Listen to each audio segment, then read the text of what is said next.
It is time to go live. It's 3 o'clock in Rock Hill, South Carolina. Do you know where your children are? Yes, sir. Y'all remember that old message? It used to be come on like at 10 or 11. It's 11 o'clock. Do you know where your children are? My mom always told me, if I don't know where you are at 11 o'clock, you might as well not come home. I was like, okay. I took that literally a couple of times.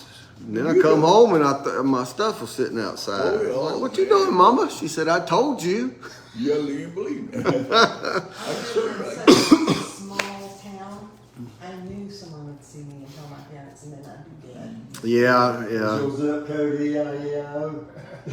I hear you. All right, we're in chapter 13 of Romans. We're going to talk about the government. It's always fun to do that come election time. Perfect timing. But they didn't have a lot of elections for governor back then. They were all appointed. It was mostly a monarchy, and the king appointed whoever he wanted to over certain things. But the Bible does tell us as Christians how we should act in just about every situation. And so as we're going through the book of Romans, Paul's going to switch over now. He's taught us to behave like Christians on a small level. Now he's going to talk about how we should behave as a population in submission to a government.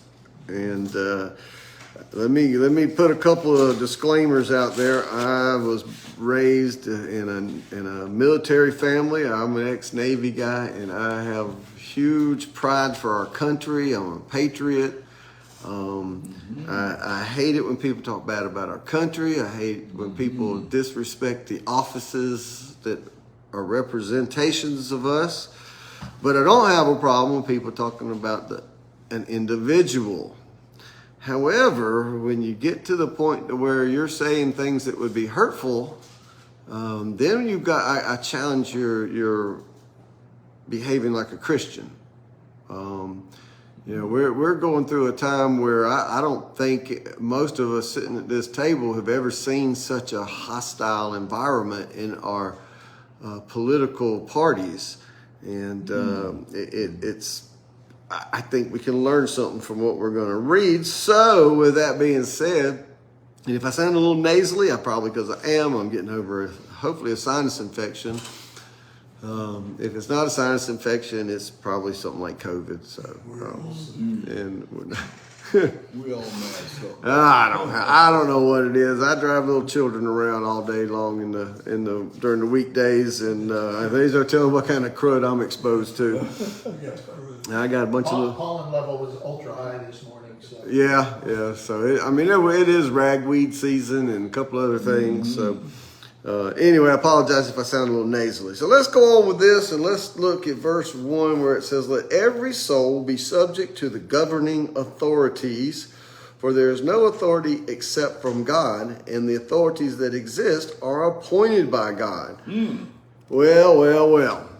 So let's put aside Democrat, Republican, independent parties, libertarian parties, and any other parties that might exist in the United States of America and say that it doesn't matter if that person has a political affiliation, they are appointed by God.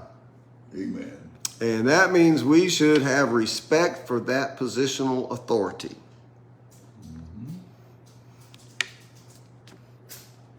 Okay, that concludes our Bible study for today. And look, it's really hard to go through some of this stuff sometimes and keep your mouth shut. Because we've got a very, like I said, hostile situation in America when it comes to our politics. Even Christians disagree harshly on some things. But In the Old Testament, God would sometimes give them a bad ruler. yes. To teach them a lesson. Well, if you remember going back to Judges, they were just judges. They didn't have kings, but at the end of Judges, it was told that everybody did what was right in their own mind. I tell you, that's about what it seems like today. Everybody's doing what's right in their own mind. But as we know in the Old Testament, right after that, we get into the books of 1st and 2nd Kings and 1st, 2nd Samuel and all that, where Israel started saying they wanted a king like everybody else. And God said, okay, I'll give you what you want. You had the greatest king that could ever live and has ever existed, and you want somebody different. And I'm talking about God. God was their king. He is the King of Kings, the Lord of Lords. He is our ultimate ruler. And when you want something else, you're right. He might give you what you ask for. And just because they're a bad ruler doesn't mean we disrespect their position. That positional authority. The office of the president is the highest office in America. It deserves the respect because of its positional authority. And you and I as Christians need to be law-abiding citizens, or we're not representing our obedience to God. And there's a fine line, and we're going to talk a little bit about some of this. Excuse me. So it says, let every soul be subject to the government authorities. That includes non-believers. I mean, God is saying that all of us, whether we're believers or not, should be respectful and be under the authority of these governing people. God is a God of order. Everything in this universe has an order to it, which flies against the theory of evolution, which is chaos bringing together order, which doesn't work. So, but God wants societies to have an order, and he allows these hierarchies to take place. I believe that we can extract from Scripture that even in heaven there are structural authorities. There are archangels that are above other angels.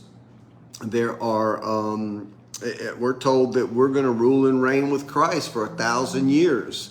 I believe that Christians, when the Lord sets up his kingdom here on earth for the 1,000-year reign, I believe Christians will be the governors and mayors, and I don't know the exact structural names that we'll have, but I believe that's what he's talking about there.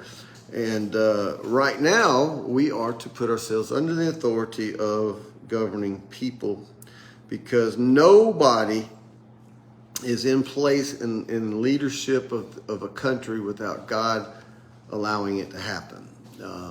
You look at communist countries.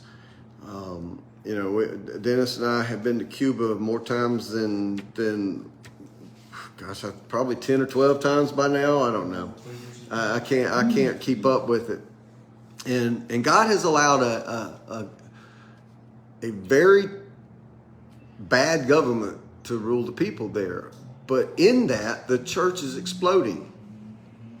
Persecuted church. It's, you look at China, where people are put to death for their beliefs, and yet the church is exploding. I believe that we've got to be careful that we don't wish ourselves into a bad position here as far as our leadership goes.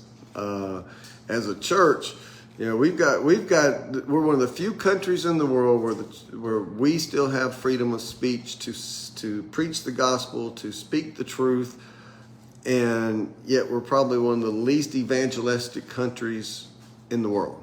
And I'd hate to think of what it may take for us to be woken up and all, and I think we're teetering on the edge of it right now, of becoming a government that's going to put out our freedoms and take away our ability to preach the gospel. Because listen, when the Roman government was in existence, when Paul was writing this, the Romans did not want the church to exist. They were scared to death because these people were following a king that they could not control. They wanted to not believe in God, but they couldn't do away with the fact that the Jewish people had a history of miraculous intervention all throughout their history that was documented over and over and over, and that every ruling government over Israel crashed and went away, and Israel still existed, as small as they were and are as a country. And Rome was no different, but they wanted to do away with the church, and they realized they couldn't. So that is where I believe our Roman Catholic system of belief came into play. Rome said, I'll let you have a church, do it my way. Now, don't send me nasty stuff saying, oh, I'm Roman Catholic, I was brought up that. I'm not saying it's bad or wrong. I'm just saying it's called Roman Catholicism for a reason. Rome was scared to death of Christianity, so they tried to control it. They said, sure, you can be a Christian, but we're going to control it. I think they were hugely successful at controlling the church, because right now most church services look more like the Catholicism than they do like the church in the book of Acts. We're contained to a building, we have a leader, we have a structure, and everything takes place in a controlled environment, and we really don't need God or the Holy Spirit to do anything, do we? They killed him. According to them. We do not need the Holy Spirit to have church like 99.9% of the churches in America are having it. We don't even need God. We could do this without Him. That's right. Which tells me we're not really having church, are we? We're not. We're not being the church. We're not doing what we want, what we're supposed to do. Jesus said He would give us the power over demons, that we would have the power to raise the dead, heal the sick, and yet most miracles are limited to an altar call in certain churches. And I never read about any restriction on healings being done in churches. Matter of fact, there was a guy that fell out a window when Peter was preaching, and he got raised from the dead, and he wasn't in church. He was just Sitting in the window. sitting in the window. Now, that control from the Roman government is still strapping most churches down. But I'm going to tell you, we've got to be careful as the church now. If we want to continue any hope of being evangelistic, we've got to make sure that we forget about what. Wait a minute. I'm trying to say something without contradicting myself. The early church, the early apostles were told that they had to stop preaching Jesus. So don't do that by the government. And they said, sorry, we've got to obey God rather than man. That's right. Okay, so from that standpoint, we do not have to listen to the government when they say do not preach the gospel. Now, when they say that you can't meet and have a worship service because there's a virus out there, but yet they let people burn down cities, that's another problem there. We should be burning down cities, right? Oh, no, I'm just kidding. But our government was testing us to see how far they could push us. And most Christians are very obedient to government and the laws. But guys, we cannot stop the gathering together, as some will do. We cannot stop preaching the gospel. We cannot quit going into all the world because the government tells us not to. So there's a fine line that we're going to get into here about what kind of respect we have for the government and what responsibilities we have as Christians. So let's go on a little bit and read verse 2 where it says, therefore, whoever resists the authority resists the ordinance of God, and those who resist will bring judgment on themselves. Excuse me. Let me read a little bit more so we can kind of tie all this together. For rulers are not a terror for good works, but to evil. Do you want to be unafraid of the government? Then do what is good, and you will have praise from the same. The government is as a entity is to bring order so that there is not lawlessness, so that you and I don't get killed when we walk out in the streets by somebody that just don't like us. That's right, that's right. Now, that we have laws on the books today that say murder is wrong and murder still happens. As long as there's humans in this world, there's going to be crime. There were no rulers and no laws and no kings and presidents or anything when the first murder took place. That's the downfall of sin in our lives that pushes us to do evil. But the purpose of government is to put a system in place based on God's laws that limit lawlessness. Right. The punish evildoers. To take the evil out of the community and put them away. Now, let me ask you: what are we putting more evil people away now, or are we allowing more evil to exist in our society? And I think we're allowing more evil to exist in our society. We have law enforcement officials who are letting people go who are illegally doing things, whether it be coming into our country illegally, which, by the way, if you're undocumented, you are illegal. I own every American who thinks that we should allow anybody to come in our country with no documentation whatsoever. I want you to try to go to Mexico with no documentation. I was going to say that. Just go to Mexico. Go to Canada with no documentation. Not going to happen. Lord forbid you try to go to Cuba with no documentation. Not only will you not get in, but you won't make it past the jail. That's right. You ain't sure that now look, if I believe this, that in the United States of America, if we want to make it legal for anybody to come into our country with no documentation whatsoever, then we need to change the law. Okay? It needs to go through our political system, the laws that are already on the books, to try to change the laws. There's amendments that you can make to the Constitution. They've been done before. But everybody knows that will never pass in a legal way, because there's not enough people in this country that believe that that's the right way to do it, nor in our government to make that law change. I have a question. Yeah. The people in the government that are currently allowing that, are they allowing it so that our society becomes so corrupt they can take over totally? I don't know that. I don't know why they're doing it. I'm not going to even pretend to know. I've got my opinion on that, but it'd only be my opinion.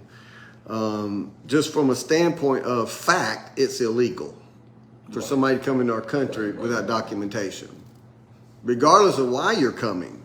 Now, I know there are people but there are, people say, well, what about people being persecuted that are seeking asylum? That's different. We have laws for how you get into this country when you're seeking asylum too. Right. It's always. But now all you got to do is say, I'm being persecuted in my country, and it doesn't matter. Right now, it's a very difficult thing to go through right now. Look at drugs in America. In places like the nation's capital, Colorado, and there are a few other states. I think Virginia. Marijuana is legal. They have stores where you walk in and you buy it, and it's just as legal as me buying a bottle of water or whatever. But federally, marijuana is against the law. Now, how can a state override the government? Well, do your civic study and find out how that works. But the challenge would be, if I'm a law-abiding citizen in Colorado, but I come here to get a job and I fail a drug test, Guess what? doesn't matter. That's right. But we have to live with the consequences of that. If you go out to places like Portland, Oregon, and Seattle, Washington, where they legalized drugs and gave free drugs and safe drugs to people, you find that the drug rate, the crime rate, the overdose rate, every form of crime related to drug use went up, even though it was legal. Crime went up. That's right. There are reasons why in the past laws were made, and they were for our protection. You know, our country tried to ban alcohol. When was Prohibition? Late 20s. Late in the 20s. Okay, now people went bonkers about that because alcohol has been legal forever. But what they saw was the effects of alcohol on this new country, this new civilization that we were trying to build, were so devastating that they wanted to do away with it. Well, when they found out they couldn't, then they just decided to try to control some things. There's nobody in this country, I think, that would say, let's make it all right for anybody to drink as much as they want to and be out in public. But yet we say that with heroin, fentanyl, cocaine, other drugs. I don't understand it. So my reason for going that is the purpose of government is to keep evil at bay. And when the people scream, no, we want evil and the freedom to do evil, then we're not only disrespecting our government, but we're eliminating the purpose that God put government into place. And we're going back to where the time of Judges, where everybody did what was right in their own mind. That's right. And that's what we're trying to get to. And if you don't think human beings want to be a lawless society, not you individual. No, I don't want to get away with anything. Let me tell you, there's some things right now that if I didn't have any concerns with being illegal, I would consider doing. But you're the pastor, you're perfect. I know that, but still, I'm human. We don't like to hear that from our pastor, do we? But you see, if we were honest, there are things that every single one of us in here, if it weren't illegal or wasn't shameful or wouldn't hurt our family or something, that we would probably do it. And I go, well, I don't know about that. Think about the things we do on our phones that we shouldn't do. I'm going to tell you, when I was a little kid, and I'm going to tell on myself a little bit here. When I was a little kid, my best friend and I, his daddy used to have a Playboy collection. Okay. And he stashed it up under his mattress. We knew because we looked, and it was like, oh my gosh, you had to risk going into your mom and daddy's room and pulling it out from under the mattress and open a magazine, and then if they walked in on you, I mean, you couldn't just. But you know what? Today I can pull up anything I want to on my phone and turn it off before my mom and daddy could get in the room. You know, it used to be when you wanted to buy that Playboy magazine, you had to go to a convenience store and there was a human being standing across that counter and they had those books behind the counter. You go, I would like that one, ma'am. Mm-hmm. And there's a bit of shame involved in it. Now there's nothing like that. No shame. And it makes it so easy for us to do things that society deemed not right to be in public, much less legal at certain ages. And now we've made it so easy for anybody and everybody to get it.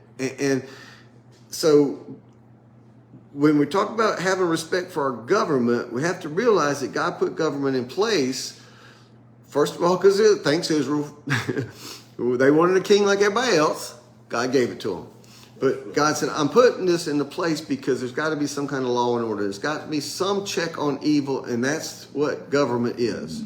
And even the kings outside of Israel were put into place by God to keep some sort of check. And every kingdom had rules against murder and stealing and causing harm to others. And now we're living in a society where we feel it's a God-given right to go into a store and take whatever we want to. We have and not be arrested for it. Who's pushing that side? It's a spiritual warfare. It is a spiritual warfare. And Satan on the other. And And he's fighting. if you look in Proverbs, I mean, and even other places in the Old Testament, even it talks about unjust Right. judges, unjust kings, and they have, they will have as the man, as the head of the household or as a pastor has not only authority but responsibility and judgment. Right. Along with that, kings and presidents are the same way. They have, Get but away with it now, But all the bad kings listed throughout the history tried to please the people. Now, not all the bad kings, okay. But what the really bad ones, where their societies crashed around them, tried to please the people. Now, I'm going to tell you, you study history, there were a lot of kings that you didn't do anything against them, they'd have your head cut off in a heartbeat. But that was an abuse of power, but people were scared to death to do anything else wrong. And so when you minimize consequences that government puts in place, we begin to see that lawlessness expand. And so as Christians, we need to make sure that we are law-abiding citizens to best of our ability, because this is a check and balance that God put in place to keep evil from running amok. I'm going to try to go ahead and get through verse 7 if I could, because this all flows together. Verse 4 says, "For he is God's minister to you for good. But if you do evil, be afraid, for he does not bear the sword in vain, for he is God's minister and avenger to execute wrath on him who practices evil. Therefore, you must be subject, not only because of wrath, but also for conscience sake." So there is a fear of the wrath of breaking the law. Within. And God says you should have that fear. Right. He said, but not only that, this should be for a conscious sake, that we shouldn't do it because we're even more afraid of God. And I believe there's beginning the downfall here. We do not have a healthy fear of God anymore. Even the church does not fear God anymore. We don't need you, God. That's the problem. We don't need God to have church. I'm sorry. We could have the same church service in there and put no God allowed. We could. There's a lot of them do. And we got to be careful, because if we disrespect our government and we say, well, you know what, we shouldn't punish people who do wrong, and then we think, well, God won't punish me because I'm wrong, then what happens to God's example of what is good in this world, which is his church? And that's what's confusing. And I'm going to tell you, there's a lot of church people who believe that it's okay to just go ahead and break the laws, and we got to love everybody. I heard somebody on the radio station the other day, and I don't even know what radio it is. A lot of times I hit the scan button. My antenna on my car is not connected properly. It never has been. And I get stations that one day play good, and the next day it's like, so I'm hitting scan a lot. And there's this person talking about, Jesus was probably a socialist because he believed in equal distribution to all. And that's not true. No, it's not. It is not true. Jesus did not believe in equal distribution for all. He believed that it was the responsibility of those who have to give to those who have not. Right. And that's what the early church started off like. And the early church started doing that. The government started taking our job from us. And now we don't know how to help people because the government helps those who don't have any. But how do they get that? They take it from those who have. And it's compulsory. There's an old song. There's an old song from the 60s, and I can't remember who sings it, but one of the lines says, tax the rich to feed the poor till there are no rich no more. Sounds like the government of today. Now think about that. Think about what they're saying. And this is what we're hearing. Make rich people pay more. Okay, first of all, if you go by that song, tax the rich, feed the poor till there are no rich no more. Once there are no more rich, who are you going to tax to feed the poor? Because there's always going to be poor. That's right. I think George Harrison wrote that when he got his first tax bill from the government. Probably so. But I think this was something like this was I can't remember the name of the band, but how many of y'all have gotten a job from somebody that don't have any money? Government. I mean, unless it's the government. And where does the government get money? From all of us. And listen, if you don't think that rich people pay taxes, they buy stuff. I mean, listen, just because there's loopholes in the law, by the way, if you don't like the way people are taxed, change the law. But if people don't pay, and you're being led astray by a lot of the talking heads, if they're saying rich people don't pay taxes, they might not pay personal income tax, but they do pay taxes. But they're also providing a way that you and I can have jobs and provide for our families. And the free market in our country is what made our country great. And when you take that away, we begin to fall in line with all these other countries who mediocrity becomes the normal. And when mediocrity becomes normal, pretty soon you're considered great if you're middle class. Because the poor are always going to exist. And so you'll take it down a little bit more. And a little bit more, and a little bit more. And pretty soon, the government is the only one that has money, and the government's the only one that has power. And we've succeeded in taking the rich's money away, those evil son of a guns who give us jobs. I'm just saying, be careful to fall into the trap of free is good. Because Dennis was talking to our translator down in Cuba, and they were talking about their healthcare system, and this lady was needing to go to the hospital and have a C-section and had to take her own gloves, her own sutures, and all this stuff to the hospital. And Dennis goes, but it's free. And she kind of got this look, and she goes, oh, yeah. And think about this right now. There is there's a politician out there, I'm sure, may not have come out and said it, but everybody should be on Medicare, which is government funded. You don't have to pay for insurance, okay? Which means you don't have to pay for health care. Now, regardless of who it is, here's what I'm going to challenge you with. Please forward this to everybody that you can forward it to, okay? Tomorrow, hypothetically, tomorrow, there is no more charge for health care. It's free for anybody and everybody who walks into the doctor's office or hospital. It's free. Congratulations. Now, tomorrow morning when you go to this free health care, how many more doctors will there be? Less. There'll be less. Well, there'll be no more. Best there will be. There won't be any more. How many more patients will there be? And by the way, if the doctors aren't going to get paid, there's not going to be as many doctors eventually. But will there still be more patients? And the answer is yes.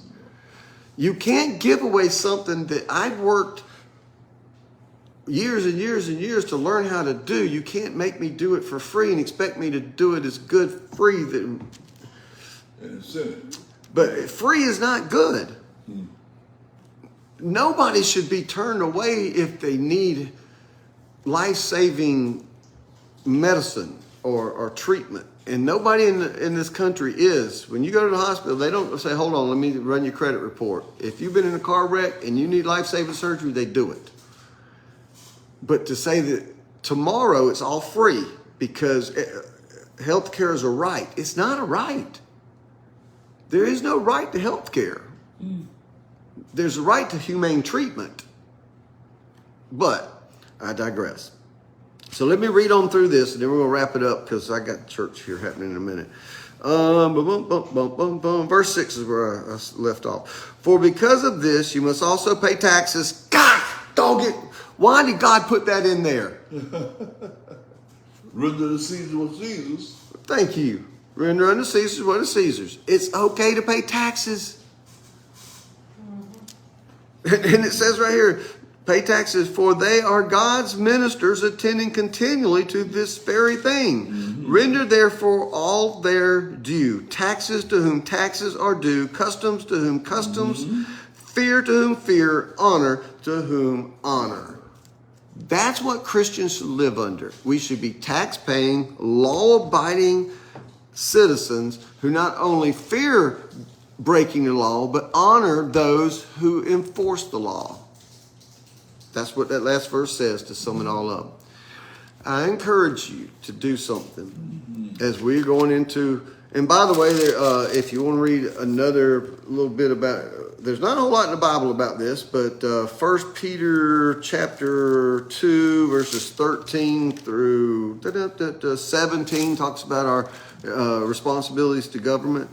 But I challenge everybody out there, is if you say you're a Christian, first of all, follow the law, respect authority. If you don't like something, get involved civically to change it under the guise of law and order.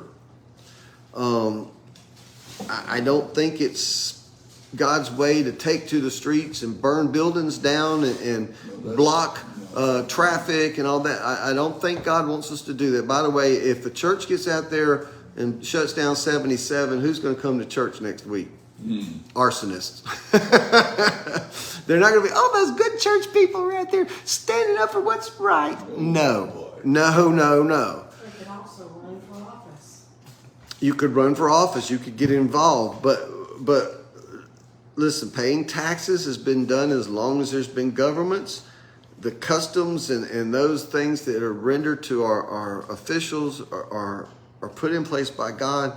To be the type of Christian in a political environment that we're in today, I challenge you to make every decision you make according to what God says and according to good common sense. Don't fall into the trap that if we make it free, it works. Right. There is no such thing as a free meal. Somebody's going to pay for it somewhere, somehow. Somebody's got to grow the food. Somebody's got to pick the crop. Somebody's got to cook it. You don't eat for free. That's right. Somebody's going to pay for it. Even Jesus had to go down because they was called to go down and pay taxes. Yep, absolutely. Got it out of fish's mouth. Yep. So, with that in mind, let me wrap this up by saying next week, our ladies at a church, most of them, some of them, a few of them, are going on a women's retreat. And I'm going to announce this to y'all, but I'm going to announce it in there too. We're going to have Bible study. We are not going to have church next week. We're going to have a lot of people gone. And it'll be the second week in a row that we're going to struggle with getting the electronics and all that done. And me and Pastor Dennis have talked it over, and for just the sanity of what we're having to go through to make this work, we're not going to have the 4 o'clock worship service next week. We are going to meet in here if you want to come. 3 o'clock? 3 o'clock. We're going to do the Bible study, okay? Which means we have to come in early for practice. So pass that on to anybody that you may know. And which, here's the tricky part. The following week, we're not going to be here because we're going to be at Cherry Park feeding and worshiping in the park. Now, I know that puts us 2 weeks back to back without a worship service, but we don't need to be in this building to worship. And if you really want to worship, come hang out with us at Cherry Park, and we'll feed some people and tell people about Jesus. And it never fails. Every time we go down there, I mean, we were just talking earlier about somebody that are some of our folks that met at the church, and they're keeping up, or at the park, and they're keeping up with them and talking to them every day. That's why we do this, okay? So for the next 2 weeks, we won't have a 4 o'clock worship service, but we will be here 3 o'clock next week, online and in person, to do our Bible study, where we'll take up at verse 8. So somebody here, borrow your pen real quick so I can write that down. Yes, sir. Yes, sir. All right. So thank y'all for tuning in. I'm going to get off here, and we got church at 4 o'clock today, though, with a meal following, and we'd love to have you here. 742 North Anderson Road, Rock Hill, South Carolina.